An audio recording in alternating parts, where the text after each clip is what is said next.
sugarspunrun.com, and today I'm going to be showing you how to make my favorite cream cheese frosting. This is a recipe I have been making forever. It is my all-time favorite frosting, and I'm so excited to be sharing it with you today.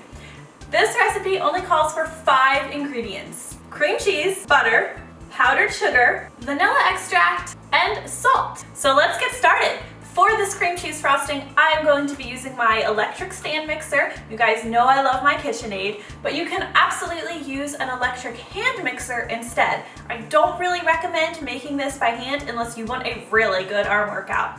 We'll start by combining 1 stick or 1/2 cup of unsalted butter and 8 ounces of cream cheese in the bowl of your stand mixer. You'll want these to be softened to room temperature. Next, add a teaspoon of vanilla extract and a 1/4 teaspoon of salt. Finally, gradually add your powdered sugar. This recipe calls for 4 cups of powdered sugar.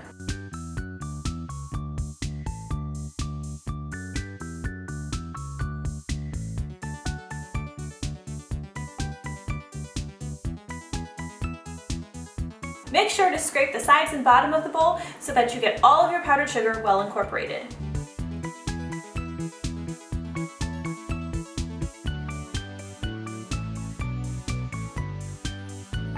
At this point, your frosting is really done and ready to go.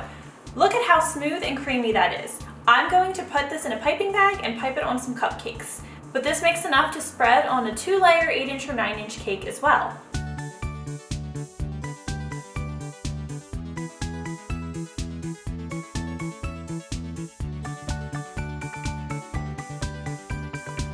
Today, I'll be piping this cream cheese frosting on my carrot cake cupcakes. I'm using an Attico 848 large tip. And that is how you make my favorite cream cheese frosting. I hope you guys love this really easy recipe. So please, if you try it out, let me know what you think, and I will see you next time.